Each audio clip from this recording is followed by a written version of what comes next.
Hello everyone. It is I, Grayson, once again, and welcome back to this long series that is never going to end. Haha, just kidding. It's just going to take me a while. Anyway, let me just. Part 3, I'm going to continue off from where I left off screen, and yeah, we're going to get started.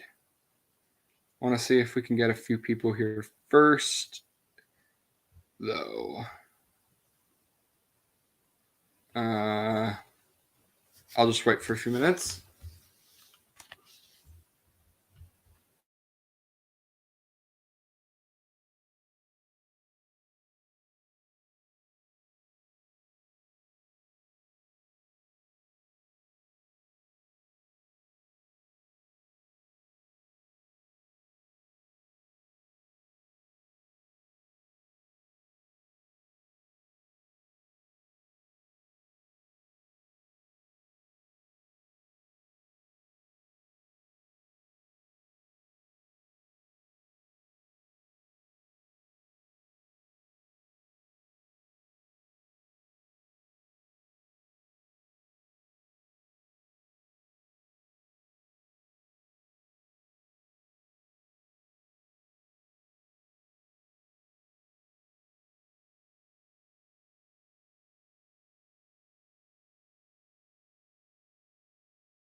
All right, gonna get started with my next one. Pixel Force head to head.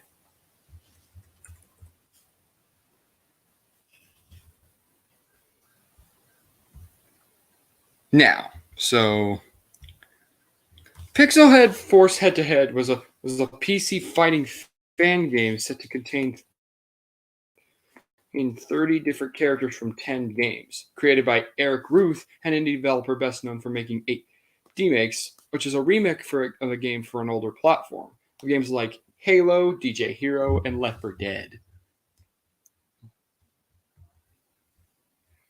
Anyway, on Valentine's Day 2011, a single trailer for the game was posted on the Machinima YouTube account.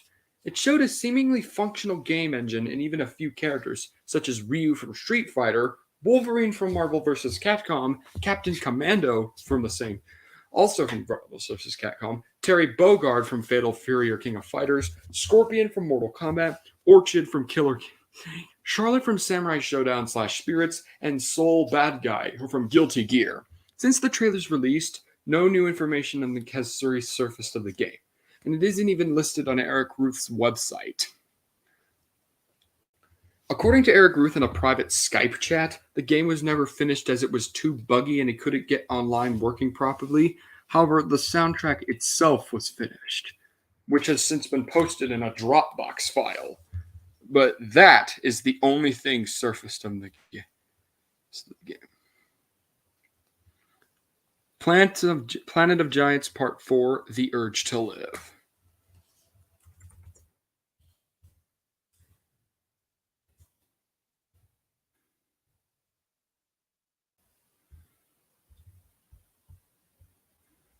Hello. Glad you could make it. Now, we're on to this. This was a Doctor here. This refers to an unaired fourth part episode of a Doctor Who serial. And if you know anything, Doctor Who is media. But anyway, but that's not.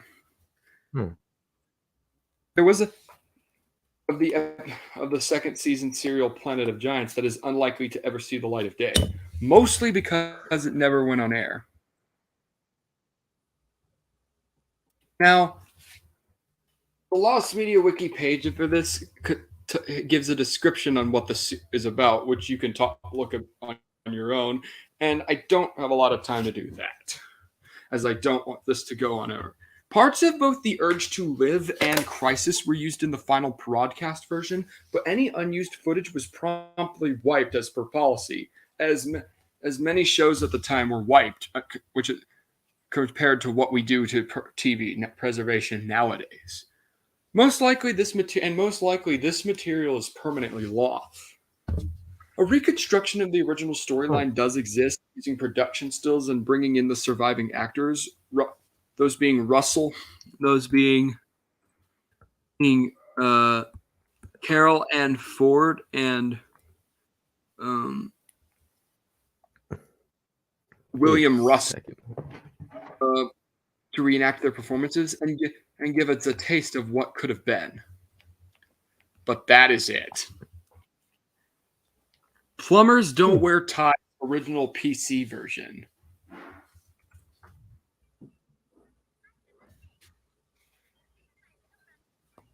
Plumbers Don't Wear Ties is a 1994 adult romantic comedy game for the 3DO interactive multiplayer console developed by United Pictures and published by Unica. Though self-described as an interactive full-motion video game, the game is closer to that of a visual novel, as the bulk of the story is revealed through a slideshow, with only the opening cutscene actually present in the video form. Now, the plot of the game is that the two main characters, John and Jane, are both pressured by their parents into getting married. The two meet by chance in a parking lot, and the player inputs various story choices throughout the game in an attempt to get them together. However, due to the small impact many of these choices have on the story, along with the terrible production values, cheesy writing and acting, nonsensical story elements, such as a explicit boss chasing Jane through a public area or a battle between narrators, as well as the aforementioned misleading branding, the game was panned by critics and is famously considered to be one of the worst video games of all time. If you've heard any list, you've likely heard of Plumbers Don't Wear Ties.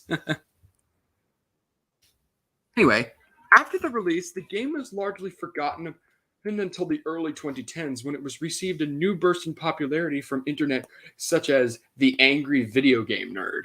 However, while the 3DO version is the most well-known version on the internet, the game was originally released on PC, ported by Kirkin Entertainment, a division of JC Research Incorporated.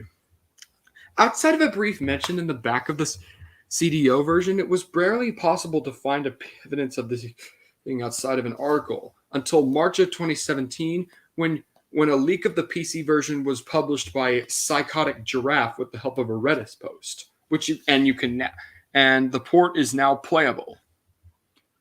Pokemon It's New Year's Eve Pocket Monsters Encore.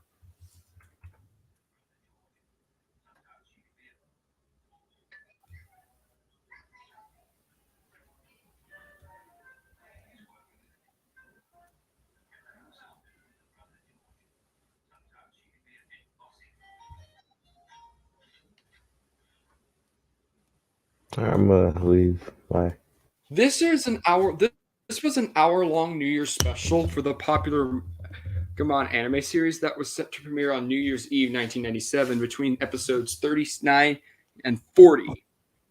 It likely would have been a simple recap of all the show's most notable events up to that point. But it was ultimately canceled due to the fallout of the infamous Pokemon seizure incident that occurred earlier that month due to the computer warrior Porygon footage. It also likely used footage from the said episode. While the episode never aired, another 2-hour New Year special, well, It's the New Year Pokemon Monster Special, aired 2 years later and may have used material originally created for the 1997 special. Other than that, no footage from the special surfaced, and the episode shares the reputation of being one of 4 Pokemon episodes to have never been released. The other 3 being Battle of the Quaking Island, Barboach versus Whiscash, and Rocket Dan versus the Rocket Dan versus Plasma Dan 2-part episode. What? Huh? What just happened? What's so funny? I was just watching the video. Oh. Anyway.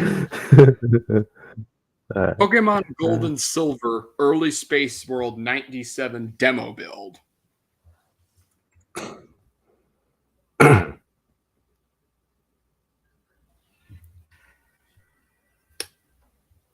Mm-hmm.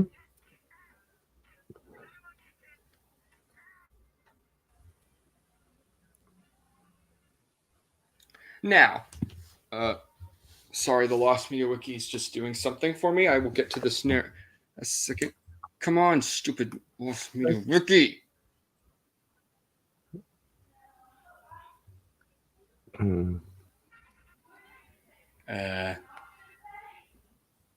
Are you serious? Are you actually serious? It's not even showing up yet. He probably does that sometimes. Come on, you stupid game. How many redirected articles are there? Redirected. I swear to God, if there's another one after here, I'm going to scream in my microphone. Oh no! You guys got lucky this time. You guys got lucky. Anyway, these were a pair of video games for the Game Boy Color developed by Game Freak, and being the second entry in the widely popular cult franchise, and thus the first of what is colloquially known as Generation 2. Generation 1 referring to Pocket Monsters Red and Green, Pocket Monsters Blue, Pocket Monsters Red and Blue, and Pokemon Yellow. The game had a development and was not there was an early Space World demo in 1997 for the game, but it wasn't until May 31st of on May the 4 ROMs were leaked early on a 4chan image board before the was finished. These ROMs were then hosted and documented on the Cutting Room Floor, a wiki site devoted to documented unused content, prototype, pre-release differences, and of video games. The wiki further publicized their existence, and yeah, you can now play the game. Hold up.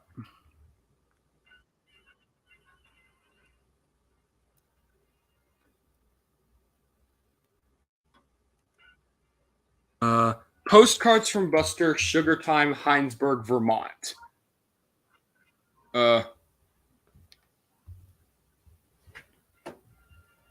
Oh, hi. 18. Hey. We're on to probably one of the more interesting ones. Postcards from Buster, Sugar Time, Heinsberg, Vermont. So,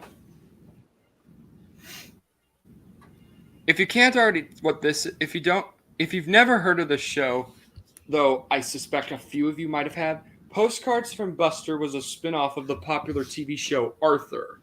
Star. Hold up. What? I'll be What? back.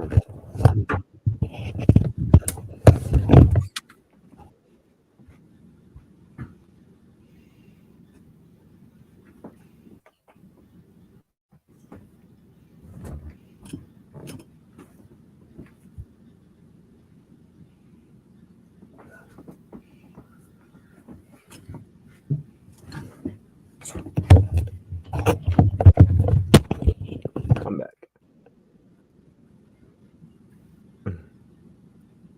All right, I'm back. Sorry about that.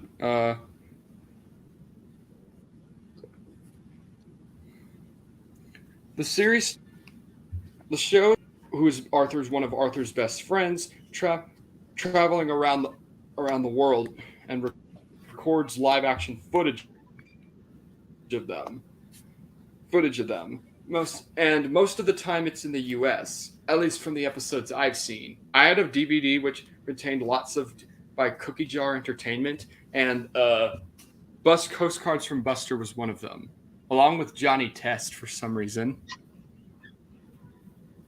But that's not important. Yeah, you speak it. Anyway, the episode Sugar Time, Heinsberg, Vermont was banned in the U.S., but it was unknown if anywhere else due to having a proud lesbian couple showcased in the episode. It caused controversy among people in the LGBTQ plus community. But keep in mind that while this would sound terrible today, keep in mind this was in the mid 2000s. And times have changed since then. Am I right, guys? Yeah. Yep. So in the infamous banned episode of this, Buster tries his hardest to come up with the perfect Mother's Day gift for his mom. She visits a girl who actually has two moms, with Buster even saying this, "Boy, that's a lot of moms." Yeah.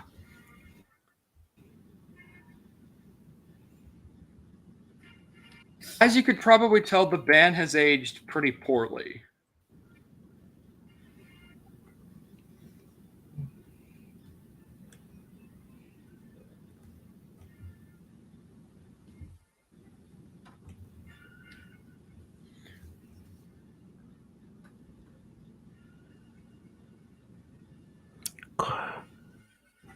Anyway, so the episode aired on March 22nd, 2005, but was never played on TV after the initial airing, nor has it been released on initial home media. It was coming. It was rare to come by until an anonymous person at kisscartoon.me released the episode. Oh, and the entire episode was made. The series was released on Amazon, which included the banned episode. So yeah, the episode isn't too hard to find now. And it's pretty harmless. Pro Stars.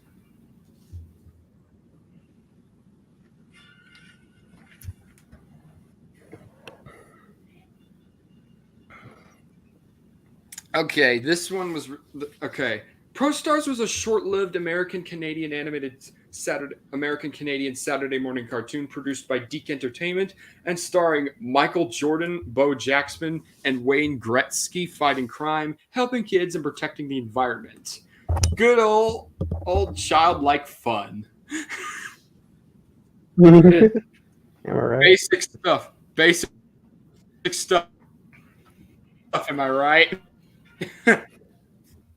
It only aired from September 14th to December 7th, 1991 on NBC for a total of 13 episodes. Pretty short, am I For right? a while, only 9 of these were available online, 7 being recorded from DHX Media's YouTube channel, and 2 more recorded from an official released DVD. They remained missing, however, until September 17th, 2021, when Internet Archive user back to the 90s uploaded all the episodes on there.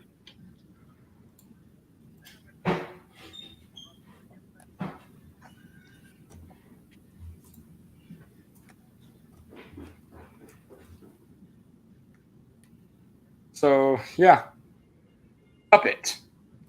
No, literally, this next one is just called Puppet. Take two. I'm joking. This was a 1999 independent film directed by Felix R. Limardo, starring noteworthy comedian/actor Artie Lange, and alongside actress Rebecca Gayheart. The plot involves a woman named Lori, played by Gayheart, receiving a handcrafted Russian puppet from her husband Rick, played by Frederick Weller, to celebrate their marriage, only to find out the puppet has been filled with smuggled jewels. It was later revealed that the antique store that the puppet was purchased at was actually a Russian mafia hideout, the head of whom wants nothing more than to retrieve the puppet and the jewels inside. No. A blood-killing spree of the newlyweds in the local area ensues as the mafia search for the couple now in hiding. Laurie's personal demons surface the commotion, giving the couple more problems than they can handle. Lange has confirmed in his 2008 memoirs, Too Fat to Fish, that the movie was screened in at least one theater, as his manager went to see it. He'd also never seen the movie at that point, however, as its distributor, Zascapade Pictures, never commercially released it for unknown reasons. Despite at least a few VHS copies of the film were apparently made, as the fan site RebeccaGayhartFan.com found a copy and provided the cover as many screenshots at that point. However, Dykate, the founder of the Lost Media Wiki, obtained a tape of the film and uploaded it online for public viewing. So, yeah, you can now see the movie, which is cool. Anyway, next up, Rainbow Chips.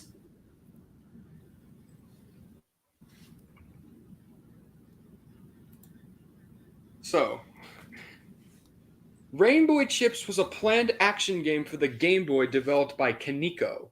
It was going to be released in January 1991 for the price of 3,200 yen, but was canceled for unknown reasons. The game playing protagonist was a girl, and she would be crossing moving floors and obstacles while taking down enemies and heading toward a goal.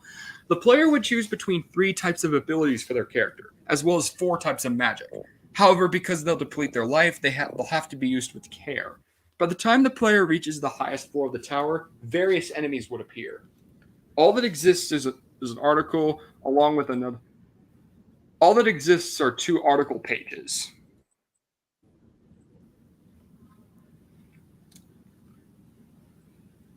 RC Squared. RC Squared is a canceled 1995, or better, also known as RC2. RC Squared was a canceled 1995 arcade game developed by Game Refuge and set to be published by EA. The game is about a wacky, cartoon-intensive 4-player radio-controlled vehicle racing game in which players raced through and disrupted dozens of densely populated environments. You know, because that's what game people want, I guess. According to the Game Refuge founder Brian F. Cullen, they were about 2 months away from completing RC2 when EA coin-op folded due to the earnings and sales of the Madden arcade football piece, and they wanted to stop making arcade games. However, in 2015, Brian F. Cullen sent the only known prototype to Galloping Ghost Arcade as a chance for everyone to play the game. However, the ROM of the game has yet to be dumped online. Rear Window original trailer.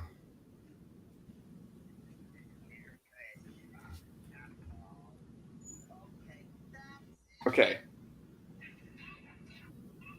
Rear Window is a 1954 thriller film directed by Alfred Hitchcock and starred Jimmy Stewart as L.B. Jeffries, a wheelchair-ridden photographer who suspects a neighborhood salesman, played by Raymond Burr, of killing his own wife. Jeff analyzes the salesman's activities as best as he can from his apartment's rear window, while his socialite girlfriend, Lisa, played by Grace Kelly, and nurse Stella, played by Thelma Ritter, try to help gather evidence. While Alfred Hitchcock originally filmed Rear Window at Paramount Studios, the distribution rights reverted to Hitchcock in 1967. That same year, he also would tape 3 other movies originally released through Paramount, those being The Trouble with Harry, The Man Who Knew Too Much, and Vertigo, and one distributed by Warner Brothers, Rope, all of which then disappeared from circulation. Reportedly, Hitchcock also disposed of tie-in material deemed hard to preserve, including the original trailers. In 1983, Universal. So yeah, none of the original trailers of the release version of the trailers have surfaced, and likely never will due to their old age. All right, I'm good. Riddle Blue. Bye. Bye. Next, we have Riddle Blue. Can you guess what this is? I'm not good with that. So, this refers to a Korean adaptation of the popular Nickelodeon preschool series Blue's Clues. Oh, And Blue's Clues has had several adaptations, only one of which has been completely found, being the British version hosted by Kevin Dwala. But we're not going to be talking about that right now. So, it was called Riddle Blue, which I can't pronounce in Korean. Or Mystery Blue would air on South Korean television network KBS2 in July 2000 and ended on November 3rd, 2001. The major difference between the American and the KBS2 version of the show is how the character of Steve was praised by a different character refers to as Uncle, played by comedian Hyun Suk Shin. I'm sorry if I mispronounced that. Another change was made to the Korean adaptation was the opening theme song for the show being replaced by a Korean folk song. So, as of today, hold up. 2, 3, 4, 9, 10, 11,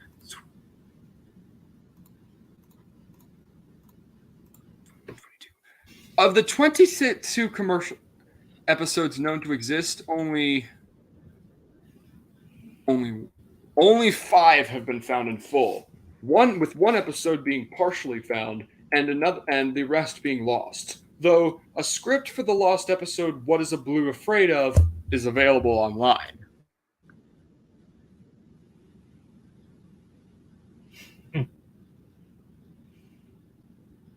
Yeah, looking at international shows as versions of shows you know is pretty interesting. Next up, Rob Ford smoking crack videos. Oh boy.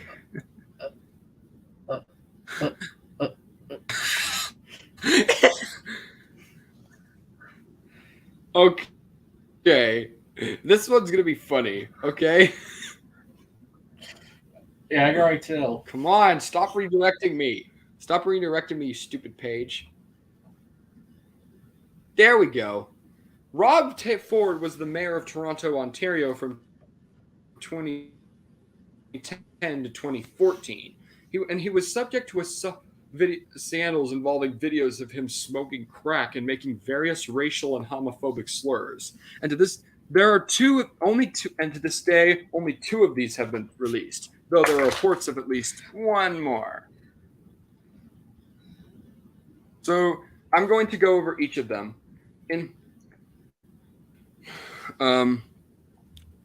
So there's one last video, which thankfully we do have some still. We do have a few screenshots from this video.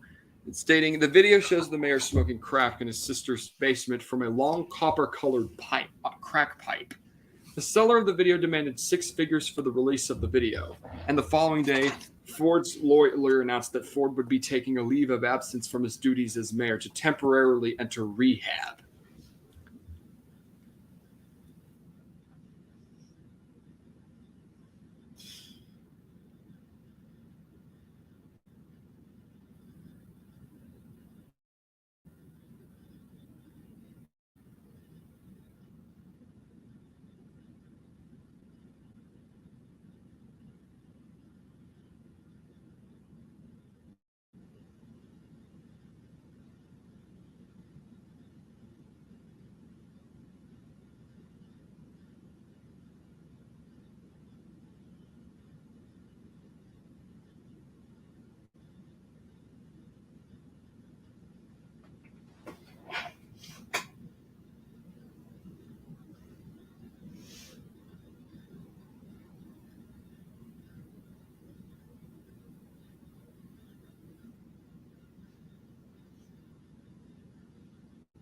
What the? Huh?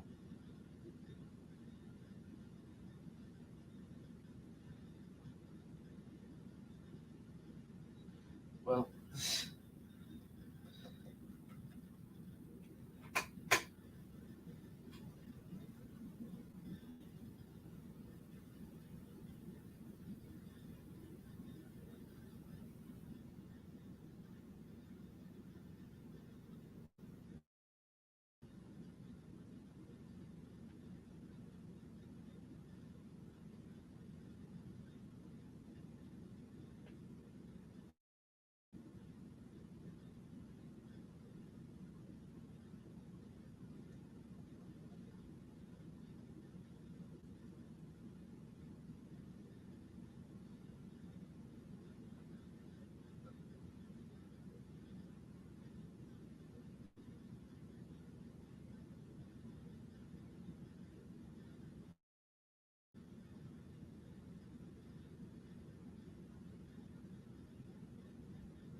Yeah, sorry about that.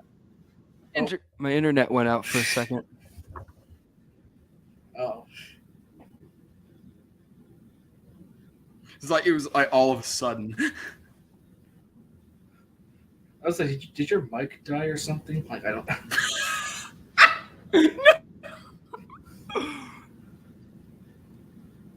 Now, where was I? I thought it was because of your mic or something. Okay, now where was I? Oh, I remember now. Rock You're on the and correct Roll one. Originals. Huh? You're about to finish the correct one. I just finished it. Rock and Roll Original Soundtrack.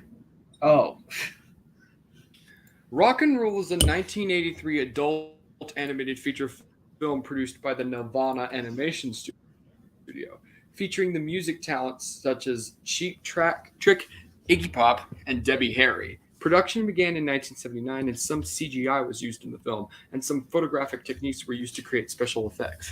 And 10 different animation styles were used in the creation of the film. It details a post-apocalyptic world where Mock, an aging famous rock musician who wishes to keep his fame forever, goes on a search to find the special voice that can unleash a powerful demon from another dimension to fulfill a wish of being immortalized. It was originally meant for a children's audience. The film was ever titled Drats in its conceptual stages, and with a budget of $8 million, over 300 animators were credited in the film. The movie itself nearly sent new production studio Nelvana into bankruptcy. And during the production, the movie was picked up by MGM, who offered to help Nelvana to market the movie to an American audience. Unfortunately, when management shifted at MGM mid-production, new overseers were dissatisfied with the product, forcing Nelvana to change many aspects of the story and delaying its initial release. MGM also suggested that Omar, the male protagonist of the film, be entirely redubbed by a different voice actor and censored to remove some obscenities. And due to there was an original soundtrack for the film, most of which has been recovered, though 3 of them are still not available. Those being Send Love Through by Debbie Harry and Robin Sander, Hot Dogs and Sushi by Melanie Brown, and Sweet Angel by Patricia Cullen.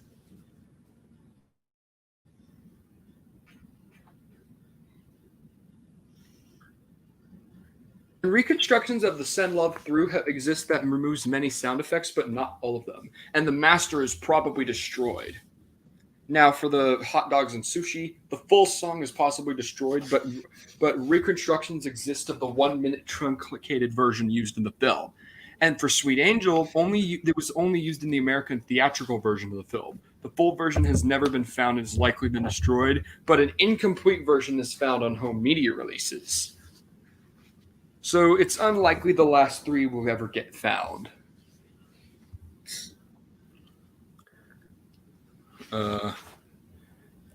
Rubbish.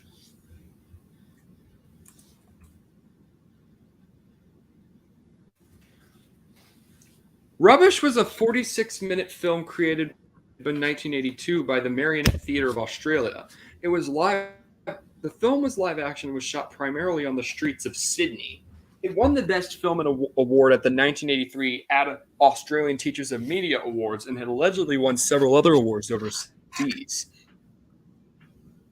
Rubbish won while the young boy creating a world of puppet friends using pieces of rubbish found on the street.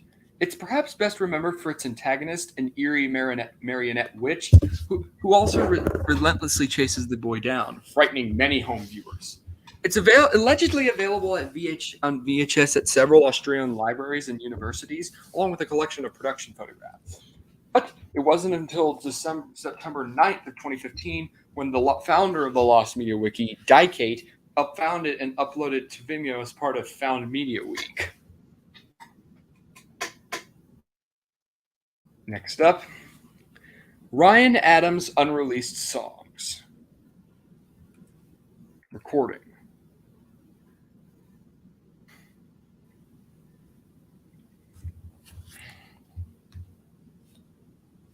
Ryan Adams, not to be confused with the Canadian rocker Bryan Adams, is an alternative country singer-songwriter from the 2000s. He was the former frontman of alternative country band Whiskey Town, where he released 3 studio albums. He now mostly works with the Cardinals, and his albums are critically acclaimed for their depth, unique style, and emotion. He has had several unreleased projects. All of them are lost. Some of the albums are called. I'm going to release the ones under Whiskey Town, the Freight Whaler Sessions, Those Weren't the Days, Pre-Stranger Almanac Sessions, Forever Valentine, Fucker Demos, and LP3. And as for the solo albums, they're called Exile on Franklin Street, Destroyer, 4-Track Mind, Pink Heart Sessions 1, The Suicide Handbook, 48 Hours, Pink Heart Sessions 2, The Stockholm Sessions, The Strokes, Is This It covers album, Darkbreaker, Faster Peace, War and Peace, Black Hole, Dear Impossible, Haywire, Prisoner Parts 2 and 3, Rat Classics, and Color Bar. So this could be incomplete. Next up, Sabrina's Journey, Harmony Gold English dub. Here we have another dub from Harmony Gold.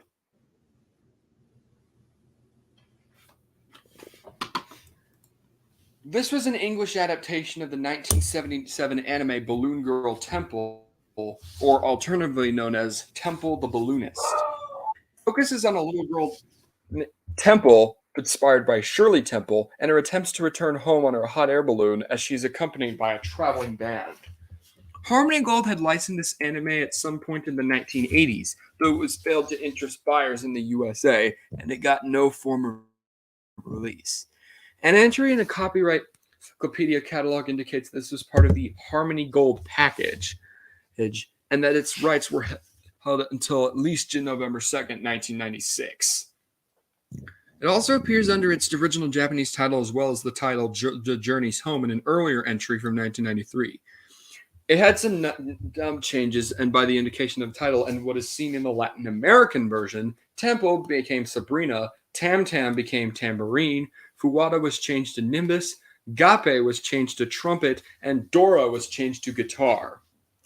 It's unknown what no footage of the dub has surfaced online, and likely and has a slim chance of ever having some. Sagwa the Chinese Siamese Cat original audio.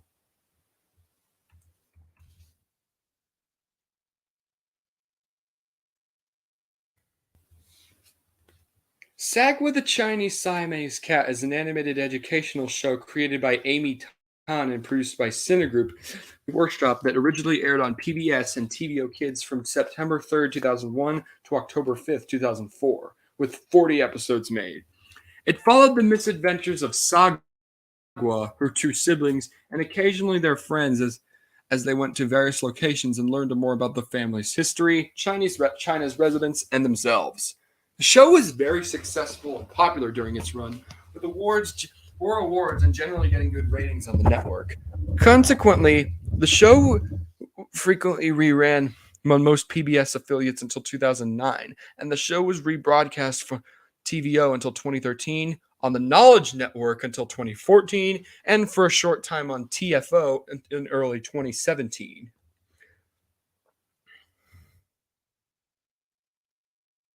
Now, most of the episodes are available. However, four do not episodes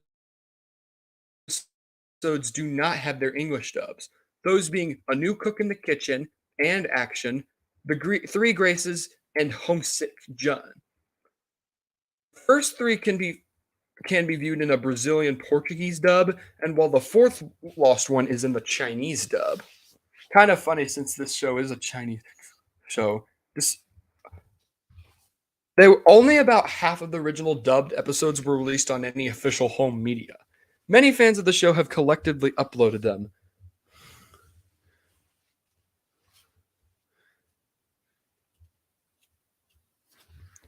The only way those four episodes could be found is if someone had recorded them, the English ones, when they aired. Sarah and Hoppity. Okay, my friend Manbot actually told me about the show. So, hold on. This refers to a puppet series from the early 1960s. He's about a girl named Sarah who finds a toy named Hoppity who causes her to do very, very terrible things.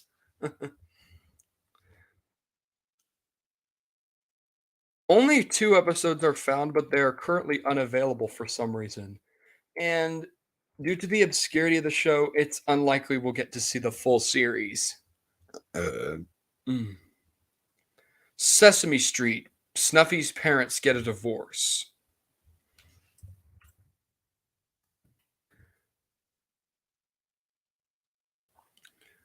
Sesame Street is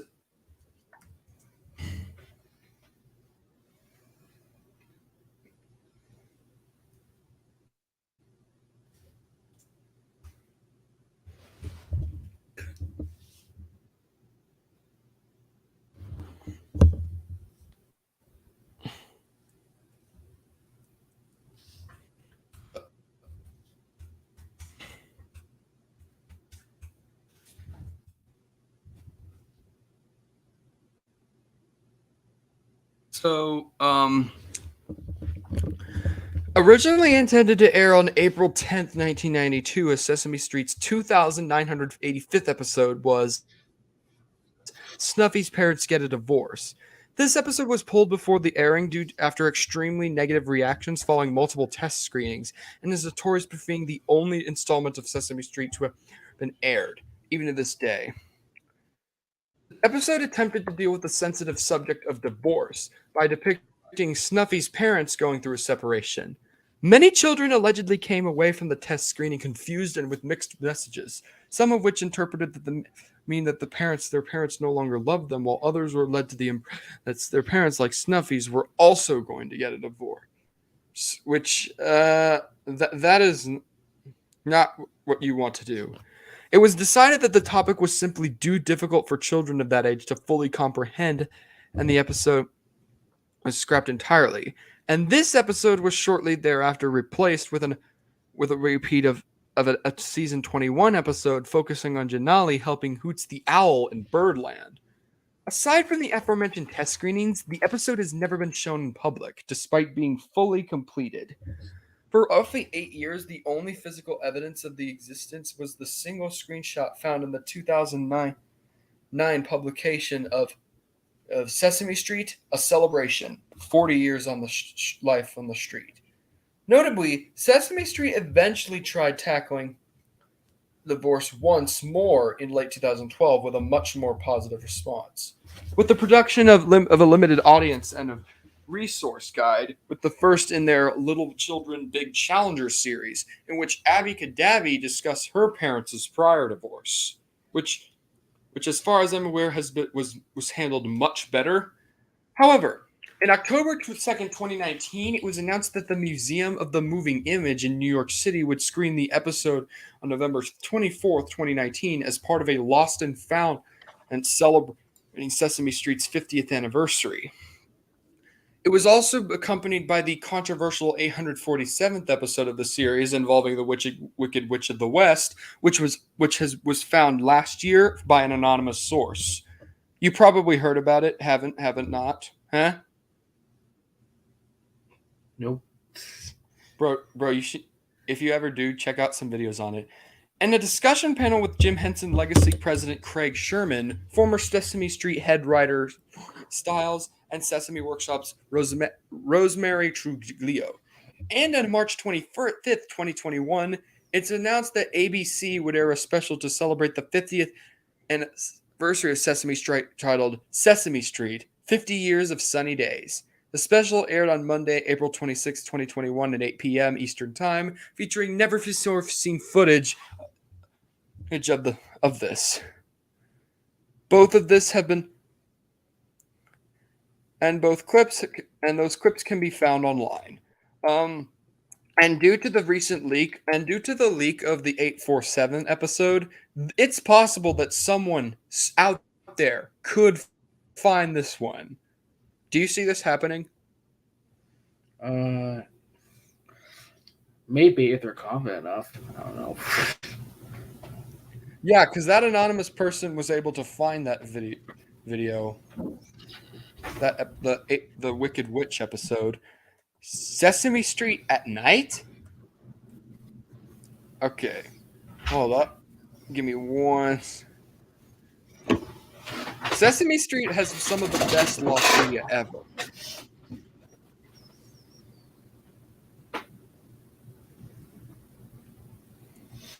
Sesame Street at Night is a half-hour PBS special that aired on March 11th of 1997 to celebrate Sesame Street's 1000th episode. The question mark in title is not a typo and is actually the special's name, loosely based on a critic's remark when Sesame Street came out. Now, it's too good for kids. Film critic and Today Show co-host Gene Shalit hosted the special, following on a previous Today Show skit in which Burt played a new interviewer which disguised himself as Shalit, as Ernie's suggestion, to avoid being harassed by fans later. It's not likely some due to Betamax comment in some poems at this point, it's possible that someone may have recorded that, but no footages exist on the line, and all that exists are some stills and a script for the appearance with Bert, as I previously mentioned. Shitoing Circus. I think that's how you pronounce it. Shitoing. I don't know. Oh, yeah, I don't know. This was a 2003 French animated series about a flea circus, and it was the last TV series to be produced by Praxinos before their closure in March of the following year. Although it's on DVD and currently reruns of the French IPTV network Gong, full episodes of the show are nowhere to be found. Clips from 18 of the first 22 episodes, among them being the opening and closing sequences, and a Gong promo are on the internet. The series had DVD releases in France and Canada, but the French DVD has long since gone out of print, and copies of it are hard to find, while the Canadian DVD was released to the Quebecois market. And the French Canadian DVD has the first 10 episodes out of 52. So the 52, and the European French voice acting was kept. As of this day, no full episodes have surfaced. However, an English dub exists under the name of Dinky Winky Circus, and the dub was recorded in England and only aired on RTE in England. It's only available to view if you are a TV program buyer. So that's something. SimCity 3000 pre-release 3D version.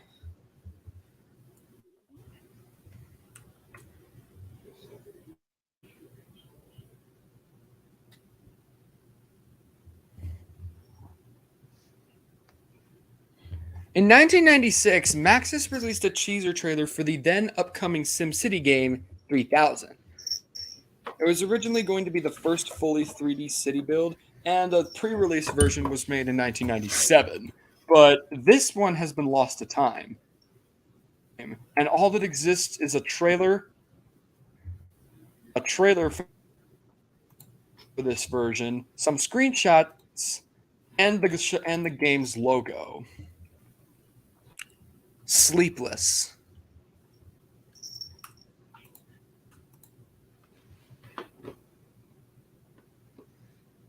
So, Sleepless was a nighttime music video program on the German music channel Viva Zwei, aired nightly between the hours of 2 p.m. to 6 a.m., following the channel's rebrand from its original name Viva 2 in 1996 until approximately in 1998. The program would show music videos of different genres and also show different bumpers during the show. At the moment, it is currently unknown if the program had a moderator. However, Alex Porten, a Viva's Way moderator, talks about this program Sleepless during a commercial for it shown in between the shows on the channel. Though an exact date or year is unknown, it's believed that Sleepless may have ended somewhere between late 1997 to 1998, as Viva Zay went through another programming change in 1998, which could have led to this show being retired. All that exists are the shows are commercial and intro and a bumper, but that's it. No full episodes. Smoke screens.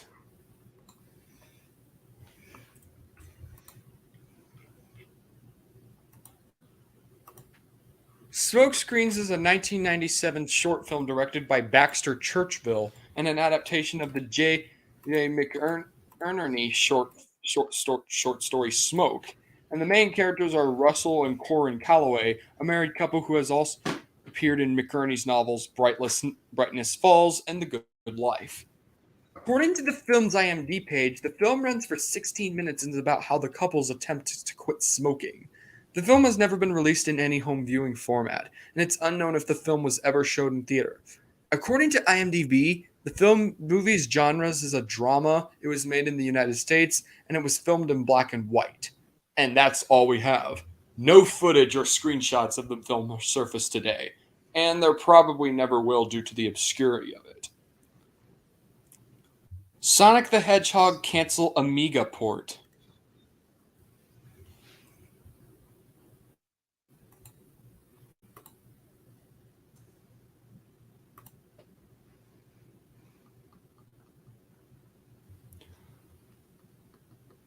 In 1991, Italian game magazine The Games Machine had an article discussing the original Sonic the Hedgehog being ported to various home computers, basically the Commodore Amiga, published by U.S. Gold and would have released in 1992, and it was never released, possibly due to disagreements.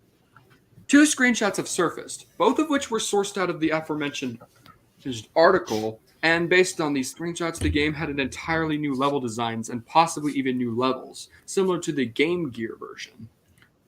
Additionally, the title screen depicts Sonic's American design as opposed to the Japanese version. However, it's theorized that these screenshots may have been faked.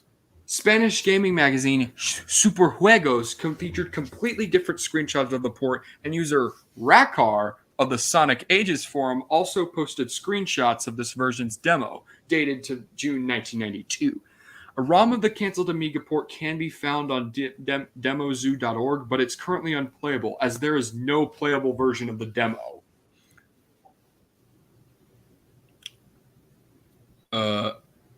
So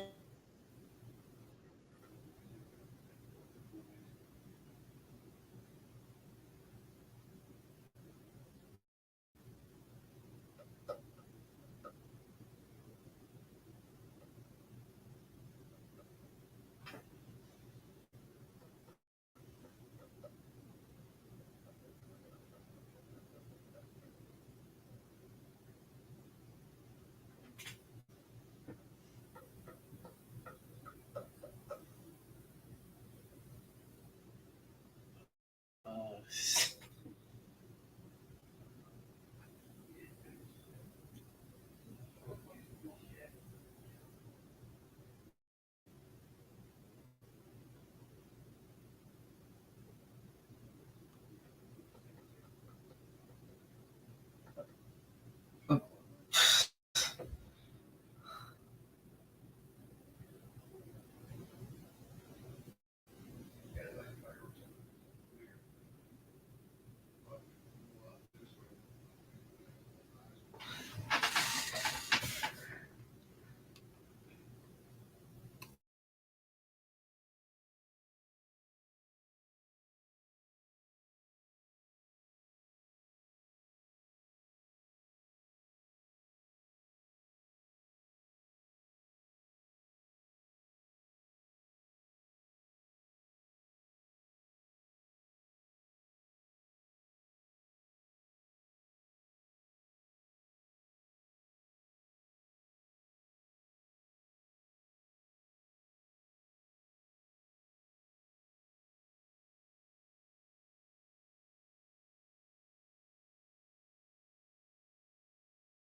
okay, it happened again. I'm thinking of just ending the stream here before this crap happens again.